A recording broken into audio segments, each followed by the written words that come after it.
60,000 vote जो है कांग्रेस और बीजेपी से न्यारे गए हैं। और लिए किसने है? जो कांग्रेस पार्टी के नेताओं ने जिनको थापी मार रखी थी वही लोग। इस तरह जो खेल खेला गया लोगों में समझ में आ गई। दूसरी बात, राहुल गांधी SC-BC की बात करते हैं, लेकिन उनको पूछने वाला होगा SC-BC का चुनाव में क्या बना? सबसे बड़ी नेता है वो कुमारी शैलजा थी।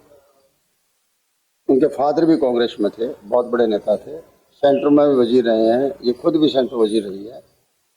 इनके बारे में एक ऑडियो जारी हुआ, उस ऑडियो पर तुरंत कार्रवाई करनी चाहिए थी। कार्रवाई करने की बजाय उसको कांग्रेस पार्टी के नेताओं ने फैलाया ताकि उनको अपमानित किया जा सके। उनको ये नहीं पता कि इनको अपमानित करोगे तो कितना बड़ा वोटर अपमानित होगा।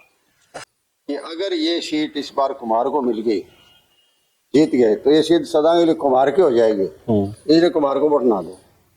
इसका मतलब है ये ऑडियो यहाँ बरवाड़ा में चला क्या? सारे हरियाणा में गया। इससे BC और SC दोनों कट गए और दोनों कटने के बाद फिर यही रिजल्ट आना था। मतलब एक किस्म का बहुत बड़ा इन्होंने अपराध किया है और रो रो के रह गया रामनिवास। अब तक वो जिसके खिलाफ बात कर रहे हैं उनको कार्रवाई तो नहीं की। कहते हैं डिसिप्लिन, वो डिसिप्लिन कहाँ चला गया था? थाना में 4 महीने पानी बंद हुआ बाखड़ा का। कांग्रेस चुस्की नहीं, हिम्मत ही नहीं थे कि सड़क पर आ जाए। अब ऐसी चुटाला सड़क पर आए थे। तो आपने तो वो बगिया तैयार कर रखी थी, ढोल तमाशे तैयार कर रखे थे कि बैठ के जाएंगे अभी मुख्यमंत्री बनेंगे। तो कहाँ गए बगिया? अपने साथियों को जो मारेगा ना, अपने साथियों को मार के जिंदा कोई नहीं रह सकता। वहम हो जाता है कि हाँ इनको मार दें और हम जिंदा रह जाएंगे। नहीं है। अब ये एक सोसा छेड़ रखा है। ये आप जैसे नौजवानों वाली बात कुछ कहना चाहते थे, क्या कहना चाहते थे? इश्यू पर तो बोलते ही नहीं ना, बिना इश्यू बोलते हैं। अब कह रहे हैं कि हम प्रदर्शन करेंगे। किससे प्रदर्शन करेंगे? वोट चोरी का प्रदर्शन करेंगे। अरे भले आदमी हो, आज आपको 1 साल होती है, 1 साल तो आप नहीं बोले वोट चोरी हुए। एक गांव बता दें, कोई एक गांव, सिंगल गांव जहाँ कोई वोट चोरी किससे हुआ? जहाँ तक शहरों में मैं बता दूंगा। शहरों में क्या है कि शहरों में डुप्लीकेट वोट होते हैं, इसमें कोई दो राय नहीं। क्योंकि गांव से आगे बसते हैं लोग, या दूसरे स्टेट से आगे बसते हैं लोग, तो उनके राशन कार्ड, ID कार्ड, सारी कार्ड वहाँ बन जाती है, तो वोट ही बन जाते हैं उनके। और कई बार क्या है कि उनके गाँव में उनके वोट पड़े रहते हैं, ऑनलाइन सिस्टम कोई है नहीं। पड़े रहेंगे तो आपको काम किसका है इन चेक करने का वोटों का? वोटों में तो जो कैंडिडेट चुनाव लड़ने हैं ये आपके राजनीतिक पार्टी के पदाधिकारी हैं।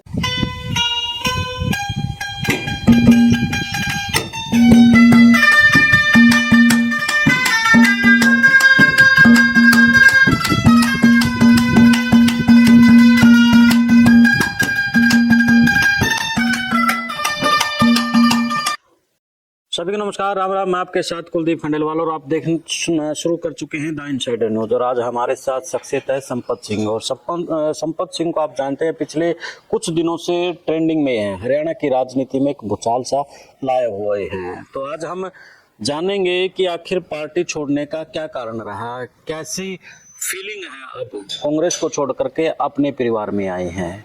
तो तमाम सवालों के साथ स्वागत है संपत सिंह जी आपका। तो कैसा फील हो रहा है दोबारा से अपने कुर्बे में आकर के?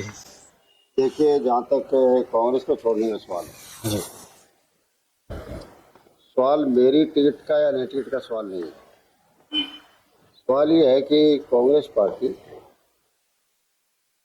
इस बार भारतीय जनता पार्टी का विकल्प का रूप ले लिया था, और जनता की वजह से जी। जनता त्रस्त थी, किसान दुखी था। 13 महीने तक किसानों ने धरना दिया दिल्ली, और सभी मुलाजिम या व्यापारी या नौजवान रोजाना धरने पर बैठते थे किसी न किसी समस्या को लेकर। यहाँ कचहरी हिसार के आगे भी और करनाल मुख्यमंत्री के घर के आगे जनता में जबरदस्त रोष था। व्यापारी GST को लेकर दुखी थे, और नौजवान बच्चे हैं उनको रोजगार नहीं मिल रहा था। और रोजगार को भी इन्होंने इतना छुआछूत कर दिया, कानून ने छुआछूत मिटा दिया। रोजगार में क्या है कि एक तो रेगुलर एम्प्लॉय होते हैं, दूसरे एक्सटेंशन पर होते हैं,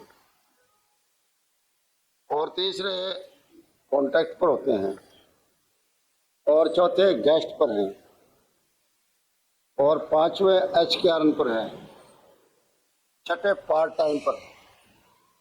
कि वे सारे मुलाजिम एक दफ्तर में काम करते हैं या एक यूनिवर्सिटी और कॉलेज में काम करते हैं, इतना बड़ा छुआछूत है। क्वालिफिकेशन सबकी एक होती है, योग्यता सबकी एक होती है, और तनख्वाहों में बहुत बहुत गुना फर्क होता है। हर आदमी इस बात को लेकर दुखी है।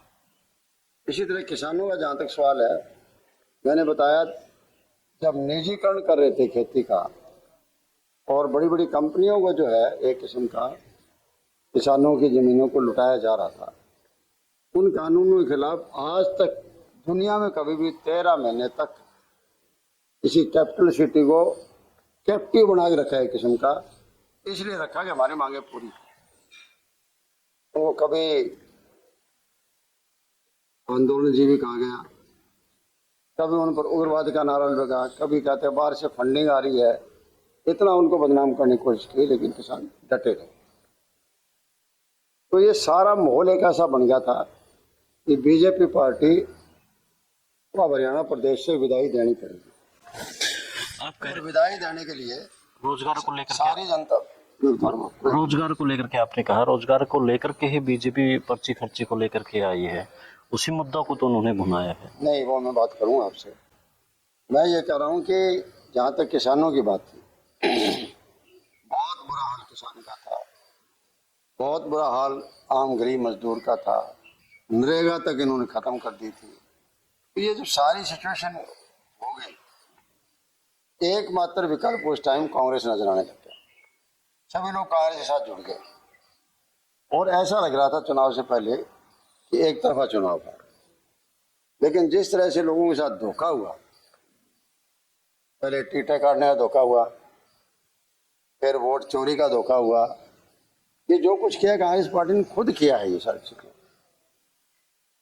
और उसके वजह से जो है ना एक किस्म का लोग अपने आप को ठगा हुआ महसूस करते हैं। इसी में लोकदल में जब 13 महीने किसानों ने आंदोलन किया तो अभय सिंह चौटाला जी ने एमएलए से इस्तीफा दिया था, और किसी ने इस्तीफा नहीं दिया, उन अकेले ने इस्तीफा दिया। दोबारा चुनाव भी हुए, फिर भी वो जीत के आ गए। अब इन हालातों में जैसे कांग्रेस ने सरेंडर कर दिया, बहुत लोग अलग अलग इल्जाम लगाते हैं। कहीं तो कहते हैं कि आपस में मारकाट मच गई, ग्रुपबाजी इतनी ज़्यादा होगी, पहले टिकटों का आक्रमण हुआ, टिकटें छीनी गई, टिकटें चोरी की गई, और उसके बाद जो है इन लोगों ने वोट चोरी का शुरू कर दिया काफ़ी हल्कों में। जैसे आप उचाने ले लेकर 60,000 वोट जो है कांग्रेस और बीजेपी से न्यारे गए हैं, और लिए किसने? जो कांग्रेस पार्टी के नेताओं ने जिनको थापी मार रखी थी वही लोग। इस तरह जो खेल खेला गया लोगों में समझ आ गई। दूसरी बात, राहुल गांधी SC-BC की बात करते हैं, लेकिन उनको पूछने वाला होगा SC-BC का चुनाव में क्या बना? सबसे बड़ी नेता है वो कुमारी शैलजा थी, उनके फादर भी कांग्रेस में थे, बहुत बड़े नेता थे, सेंटर में भी वजीर रहे हैं, ये खुद भी सेंटर वजीर रही है। इनके बारे में एक ऑडियो जारी हुआ, उस ऑडियो पर तुरंत कार्रवाई करनी चाहिए थी। कार्रवाई करने के बजाय उसको कांग्रेस पार्टी के नेताओं ने फैलाया ताकि उनको अपमानित किया जा सके। उनको ये नहीं पता कि इनको अपमानित करोगे तो कितना बड़ा वोटर अपमानित होगा। अकेले कोई ऐसी नेता नहीं है वो। उसी की वजह से जो है चुनाव के दौरान 2 भागों में चुनाव बंटता नजर आया, और जो उनका वर्ग था, उनका वर्ग में इतनी नाराजगी थी उस बात को लेकर। उनके वर्ग में नहीं है, देखिए वो उनकी छवि एक अलग है, वो हमेशा उसको लोग एक कांग्रेस पर्सन के रूप में देखते हैं। मैंने भी उनके क्लोज रह काम किया, कभी भी उन्होंने कोई ग्रुपबाजी की बात नहीं की, उसी का खामियाजा कांग्रेस की कोई बात ही नहीं करती। उसी का खामियाजा भुगतना पड़ा। खामियाजा उतना पड़ा, वो अकेले 80 के नेता नहीं है, आम गरीब आदमी, मजलूम आदमी है, जो शोषित है, पीड़ित है, वंचित है, गरीब आदमी है, वो हर आदमी उसकी तरफ देखता था ना, तो देखता था। वो सारे वोट धीरे धीरे कट गए, और कटते कटते आ गया कि आपको 37 सीट, जहाँ आप 70 सीट ले सकते, 80 ले सकते थे, ये आया। दूसरी बात, BC, एक सीट का एग्जाम्पल ले लो, बरवाड़ा का रामदास कोडेला जी चुनाव लड़ रहे थे, वो भी आरोप लगा रहे हैं, वो आरोप इसलिए लगा रहे, जायज उनके आरोप कौन दिनों में ऑडियो जारी हुआ। किसका ऑडियो जारी हुआ?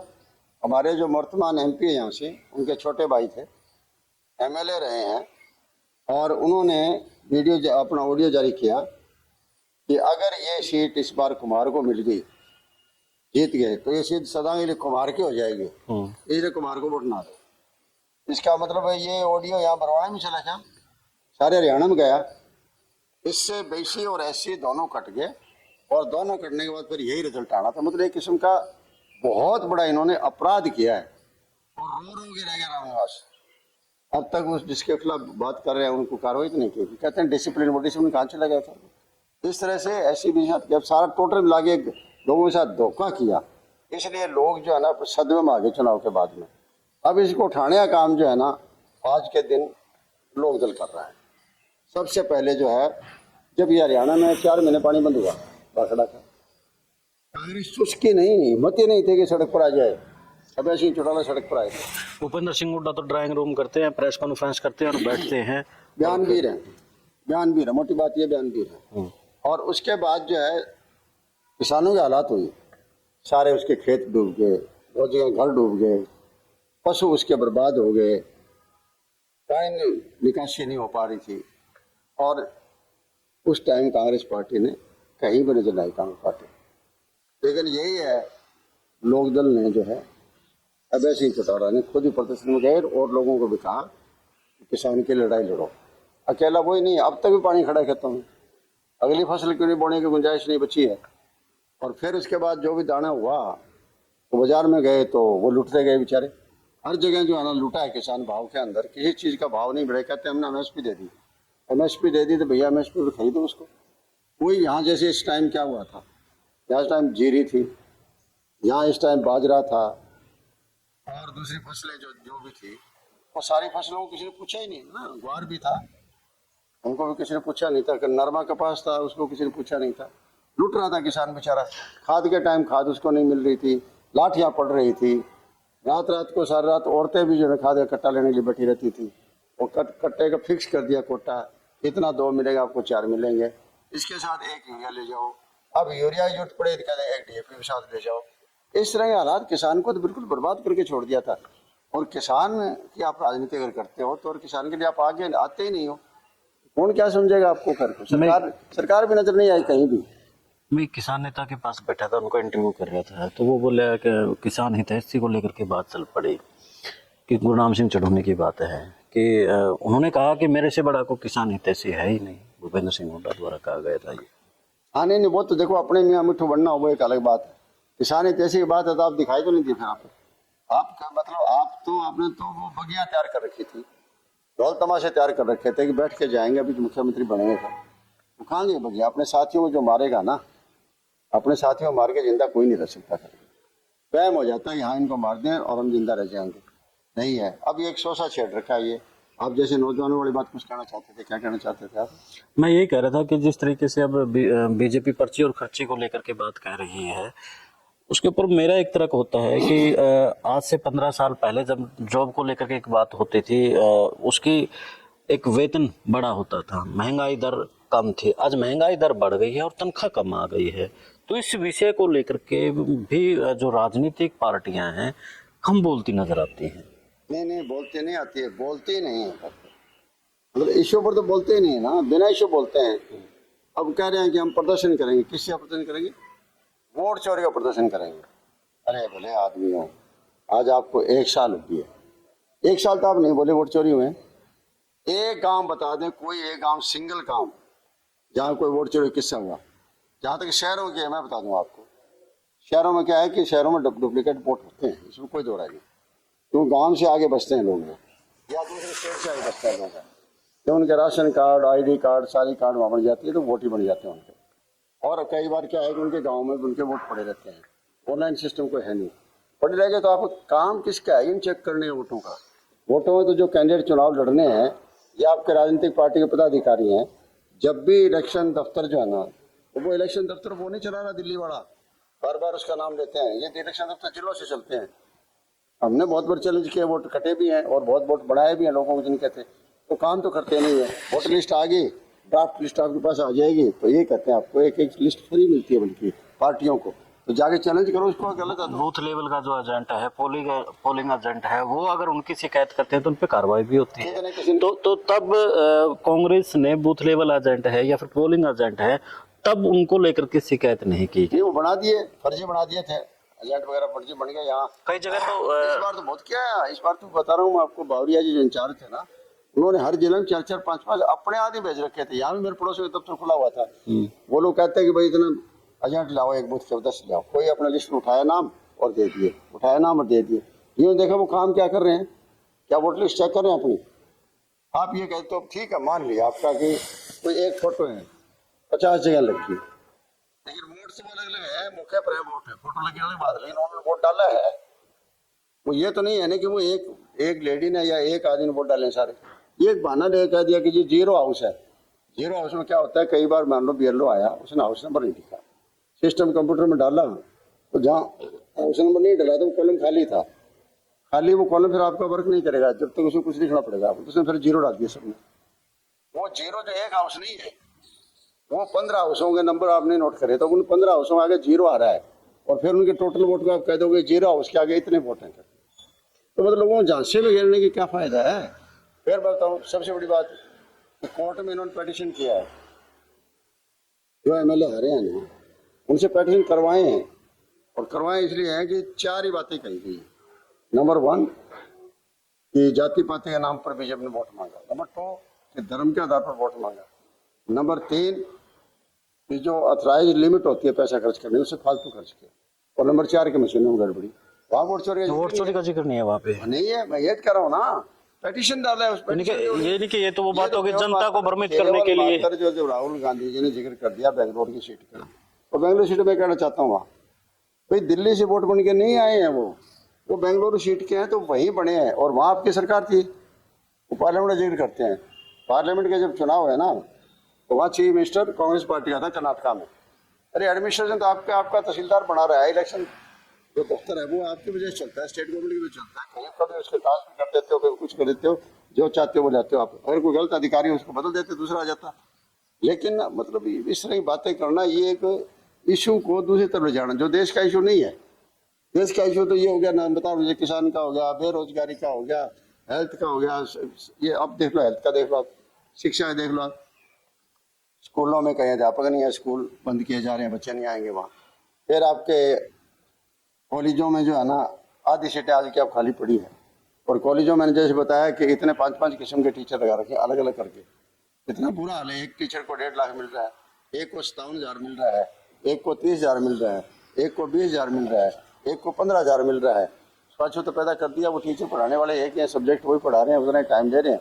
तो इस तरह का इन्होंने जो बिगाड़ा था, इसके तरफ ध्यान देना चाहिए, जिसका ध्यान नहीं दिया। अब ये लोग हमारे बच्चे हैं बाहर गए हुए हैं, अमेरिका वगैरह कहीं भी चले गए थे, या किसी मेथड तरीके से गए, ठीक है। तो बाहर से भी आप जो है ना, जब यूक्रेन युद्ध हुआ, वो हमारे हवाई जहाज लेके आए थे। वो तो प्रशासन की जिम्मेवारी है, शासन की जिम्मेवारी है, वो जा कैसे रही है। कि हमारे बच्चों को जब यूक्रेन से आप हवाई जहाज में बिठा के लाते हो, हमारा हवाई जहाज जाता है, और दिल्ली में आके मिनिस्टर उसको रिसीव करता है पॉलिटिकल फायदा उठाने के लिए। तो ये जो बच्चे गए हैं उनको क्यों ले आप? लिस्ट तो उनकी बन गई है। आपके कॉन्सुलेट वहाँ बैठते हैं, एम्बेसडर बैठते हैं आपके अमेरिका में, तो वो एम्बेसडर उनसे बात करे, यहाँ पे जितने जितने अवैध क्या है तुम वापस करना चाहते हो इंडिया में, हम ले जाएंगे, अपने हवाई जहाज से ले जाएंगे। तो कोई इश्यू तो बहुत है जिसके ऊपर बोलना चाहिए था। जिस तरह इंडस्ट्रियलाइजेशन एरिया जो है लगभग खत्म होता जा रहा है, हर जगह करप्शन है, इतनी बढ़ रही है, लॉ एंड ऑर्डर जो है ना बुरा हाल हो रहा है, कोई आदमी सुरक्षित नहीं है, रोजाना गोलियां चलती है, इवन पुलिस के आदमियों को भी मारा जा रहा है। एक किस्म का प्रशासन के अंदर इतनी निराशा आई हुई है कि बहुत लोग सुसाइड भी कर रहे हैं। पीछे बहुत बड़े केस भी सुसाइड के और अब भी होने लग रहे हैं। यहाँ हिसार में भी एक सब इंस्पेक्टर था, हम कभी उनके घर गए थे, कल गए थे। उसका कसूर क्या था बेचारा, यही आराम से नौकरी कर रहा था अपनी, और 5-7 बदमाश को दारू पी रहे थे, उनको उसने टोक दिया। बोले भाई घर में जाए बैठो, अपना बाहर भी बेटियाँ हैं, बोले तुम गाड़ियाँ दे रहे हो, अच्छा लगता है। तो चले गए, आधा घंटा वापस वो बदमाश मुंडे आए और उसको लखों से रो और बुरी तरह से ऐसा ही मार दिया। कानून व्यवस्था आपकी रहेगी नहीं, कितने गैंग जेलों से चल रहे हैं, कितने गैंग को अमेरिका चल रहा है, कनाडा से चल रहा है। तो कार्रवाई तो उन लोगों के ऊपर करो, आप बुलाए ऑर्डर का इशू उठाए। ये इशू उठा नहीं रहे, वोट चोरी वोट चोरी वोट चोरी क्या है ये, तो तमाशा बना रखा है, राजनीति थोड़ी लगी। इसलिए लोग अब जो है ना इंडियन नेशनल लोकदल को देख रहे हैं, ये विकल्प बन सकता है। विकल्प तो लोग दो तो ढूंढेंगे लोग। पिछली बार लोगों ने कांग्रेस को विकल्प ढूंढ लिया था, जिन लोगों ने सारी जिंदगी कभी कांग्रेस को वोट नहीं दिया उन्होंने इस बार वोट दिया। संपत सिंह जी, सबसे बड़ा मामला एक और अब उभरता नजर आ रहा है, जिस तरीके से हमारे देश के तो सैनिक शहीद हो रहे हैं। जो हमारे देश के युवा है वो रूस से और यूक्रेन के युद्ध में भेजे जा रहे हैं और वहां से वो शहीद होकर के आ रहे हैं। ये तो यानी कि रूस बड़ी हमारा शर्म फ्रेंडली है। कंट्री, रूस हमारा फ्रेंडली कंट्री रहा है, उनसे बात की जाए तो ठीक है, हमारे बच्चे आ गए भाई, हाँ अवैध आ गए, कोई बात नहीं, लेकिन उनको अगर आप डिपोर्ट ही करे हो ना, बाहर भेजोगे, दोबारा भेजोगे ना, उनको भेज दो और हम आप उनको बच्चों को लेके जाएंगे, उनसे बातचीत तो करनी चाहिए ना। इससे जघन्य और क्या चीज़ हो सकती है कि एक नौजवान वहाँ बच्चा गया और उसको ना कोई ट्रेनिंग है ना कोई और है, उसको बंदूक पकड़ा के यूक्रेन में भेज दिया मरने के लिए। तो इससे बड़ा और क्या, मतलब एक मानवता के खिलाफ अत्याचार हो रहा है और इतनी बड़ी पार्टी है और वो इसके बाद खिलाफ कोई बात नहीं कर रही। अब बिहार के चुनाव हो रहे हैं, बीजेपी धर्म की बात कर रही है, कांग्रेस वोट चोरी की बात कर रही है, काम की बातों को मुद्दे की बात नहीं, मुद्दों को तो गायब कर रहे हैं हर कोई। तो इसलिए लोगों के अंदर जो है ना एक चमक दिख रही है कि हाँ, इंडियन नेशनल लोकदल एक ऐसी पार्टी है, ये लड़ाई लड़ सकती है, हमेशा मुद्दों की उन्होंने लड़ाई लड़ी है। क्योंकि चौ देवलाल की राजनीति जो है ना हमेशा संघर्ष की रही है, हमेशा उनकी सेवा की रही है, इसलिए लोग जो है ना आकर्षित हो रहे हैं। कल भी यहाँ मीटिंग के साथ में मेरा स्वागत किया गया था, बहुत ज़बरदस्त लोगों में जोश था। इसी तरह और जिलों से ऑफर मेरे पास आ रहे हैं, मैं सब जगह जाऊँगा, ताकि जो लोग कांग्रेस में चले गए थे लोकदल छोड़ के, उन लोगों को सबको वापस लाया जा सके और इंडियन नेशनल लोकदल को एक कांग्रेस से कार्यकर्ता लेके आएंगे या आपके दोस्त जो गए हैं विधायक भी बने हुए हैं उनको भी लाने की कोशिश करेंगे यहाँ पे? नहीं, वो ठीक है, वो आएंगे, वो टाइम लेंगे, तो 4 साल पड़ा है ना। इतना मादत कोई नहीं है ना किसी को संघर्ष करने का। मुझे भी कह रहे थे 4 साल पड़े, 4 साल पड़े, रुको रुको रुको। मैंने कहा 4 साल पड़े तो पार्टी को खड़ा भी करना है, खड़ा कौन करेगा? और आखिर में तुम भाई फंसे मर जाओगे। कांग्रेस पार्टी विकल्प को भी कोई नहीं सकते, क्योंकि जिस तरह से जातीय खेल खेला है उन्होंने, जो जघन्य अपराध किया है, मानवता के खिलाफ किया है, उसको लोग भूलेंगे नहीं कभी। तो इनेलो में आप जा लिए हैं और जिन मुद्दों की आप बात कर रहे हैं, क्या ये मुद्दे अब इनेलो के सिस्टम में नजर आएंगे? चाहे शिक्षा की बात है, चाहे चिकित्सा की बात है, तमाम जो मुद्दे हैं वो सड़कों पर दिखेंगे अब? नहीं दिखेंगे, देखिए मैं तो आपको सड़कों पर भी दिखेंगे और लोगों को पहले तो बताएंगे, एजुकेट भी करेंगे। किसी आदमी ने मेरे को छोड़कर आज तक यूनिवर्सिटी पर कोई चर्चा नहीं की। हरियाणा में 22 सरकारी यूनिवर्सिटी है, एक सेंट्रल यूनिवर्सिटी है वो भी सरकारी है, 23 यूनिवर्सिटी है। अब 23 का हालात तो देखें। मैं तो सरसा यूनिवर्सिटी को स्टडी किया बजट को, मैंने बता दिया था कि यूनिवर्सिटी का हालात खराब है, यूनिवर्सिटी कभी बंद हो सकती है, 3 महीने से तनख्वाह नहीं मिली। यूनिवर्सिटी में जो राजनीति आरएसएस की डाली गई है कहीं ना कहीं वो एक अलग चीज है, डाली गई है, लेकिन उन 22 यूनिवर्सिटी 23 यूनिवर्सिटी बना के जो है ना, ये भी बहुत बड़ा अपराध है किया है इन्होंने। जब पैसा आपके पास है नहीं, क्यों बना रहे हो इतनी यूनिवर्सिटी? आप उन्हें यूनिवर्सिटी को फैलाते रहो ना, जैसे गुरु जम्बेश्वर यूनिवर्सिटी है चलो एक टेक्निकल यूनिवर्सिटी है, लेकिन HA यूनिवर्सिटी है, HA से हॉर्टिकल्चर अलग करने की क्या जरूरत है? एनिमल हस्बेंड्री अलग करने की क्या जरूरत है? केवल मात्र जो है ना पब्लिसिटी लेने के लिए हुड्डा साहब को टाइम ऑन कर दिया। मैंने बहुत विरोध किया, उन्होंने कहा था हुड्डा साहब को, यहाँ पत्थर रखे गए थे, गवर्नर साहब भी आए हुए थे, मैंने कहा जी इस पत्थर पर काम नहीं होगा, मैं बता दूँ आपको। तो क्यों? मेरे को बजट कहाँ आपके पास, पैसा तो है नहीं आपके पास। बोले सेंटर मंजूरी देती, मंजूरी देने यूनिवर्सिटी बनती है, पत्थर रखे यहाँ, और वो जितने दिन रहे CM रहे, पत्थर के ऊपर कोई काम नहीं हुआ। उसके बाद दूसरी जगह बदला गया पत्थर, फिर तीसरी जगह गया बाईपास के ऊपर। अब वहाँ बाईपास पर जाके करोड़ों रुपए आपने बिल्डिंगों पर खर्च कर दिए, लेकिन जिस दिन फैकल्टी की बात आएगी, फैकल्टी आप होगी नहीं आपके पास, टीचर आपके पास होंगे नहीं। टीचर मैंने बता दिया 4-4, 5-5 कैटेगरी में बांटती हैं, और खर्चा तो 2 महीने से 3 महीने तनख्वाह नहीं मिलती है। कानपुर तनख्वाह नहीं मिलती है, यूनिवर्सिटी के अंदर मिल रही है। अब मैं थोड़े दिनों में रोहतक का एक्सपोज करने वाला हूँ, मैंने बजट मंगवा लिया सारा, मैंने स्टडी कर लिया, एक यूनिवर्सिटी का मैं करूँगा, बताऊँगा कि ये है यूनिवर्सिटी का हाल। तो आपने मतलब कहने कहा कि शिक्षा व्यवस्था खत्म करने की बात हो रही है, तो यूनिवर्सिटी मैंने बढ़ा दी, खट्टर कहता है 8-10 यूनिवर्सिटी मैंने बढ़ा दी। अरे भैया बढ़ाने की बात नहीं, वो चलाने की बात है। कॉलेज भी पता बना दिया गाँव के अंदर, या हमारे काम इसमें मंगाली में कॉलेज खोल दिया, मानस में कॉलेज खोल दिया, अग्रवाल में कॉलेज खोल दिया, तो इंसाफ कहाँ है, बिल्डिंग कहाँ है? प्राइमरी स्कूल में चल रही है वो। क्यों बच्चों के साथ खिलवाड़ कर रहे हैं? एक बच्चों के खिलाफ एक अपराध कर रहे हैं। और यूनिवर्सिटी में कोर्स है, वही कोर्स कॉलेज में है, कॉलेज वाले कोर्स है वो यूनिवर्सिटी में, BA है, BSc है, डिग्री है, LLB है, ये सारी चीज़ें कॉलेज के अंदर भी है, और यही सारी चीज़ें यूनिवर्सिटी के अंदर भी है। इसलिए इस बार कॉलेजों की सीटें आधे ज़्यादा बंद रह गई, कमी मतलब खाली रह गई है। और जो गवर्नमेंट एडेड कॉलेज होते थे, गवर्नमेंट एडेड स्कूल होते थे, जिनको सरकार मदद करती थी, वो मदद नहीं मिल रही, इसलिए उनके वहाँ भर्तियाँ भी नहीं हो रही। गवर्नमेंट एडेड जो कॉलेज बने थे, स्कूल बने थे, सबसे पहले वो बने थे गवर्नमेंट के बाद में आए थे। जैसे चाहे वो जाट संस्थाएं हैं, चाहे वो डीएवी संस्थाएं हैं, चाहे वो गौड़ ब्राह्मणी संस्थाएं हैं, चाहे वो जैन धर्म की संस्थाएं हैं, अलग अलग संस्थाएं थी। उन संस्थाओं ने चलाए थे जो लोग बड़े अमीर थे या उनका जिनका ध्यान था एजुकेशन की तरफ से, और उस टाइम उनको गवर्नमेंट एडेड माना गया था। ये बिल्डिंगें बना दी, अब गवर्नमेंट यहाँ उनको एड देगी, अब वो गवर्नमेंट एड कहीं नहीं दे रही उनको। तो इस तरह सारे शिक्षा तंत्र को कमजोर कर दिया, खत्म कर दिया।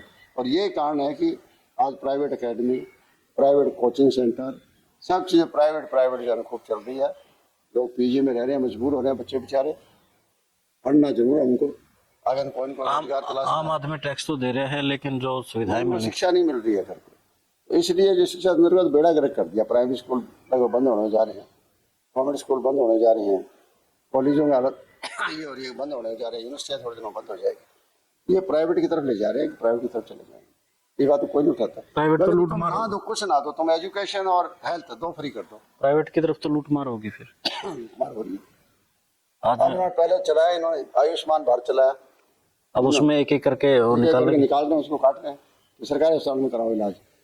सरकारी अस्पताल में आपको जैसे हिसार का ही है, ऑपरेशन थिएटर है, कह दिया ये घोड़े के और खुले के ऑपरेशन ऑर्थोपेडिक्स के आप वहाँ कराओ ये सारे। एक मशीन है जो ऑपरेशन थिएटर में काम करती है,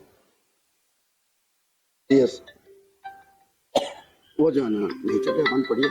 सीआर बोलते हैं मशीन को। 3 साल से कोई ऑपरेशन नहीं हो रहा।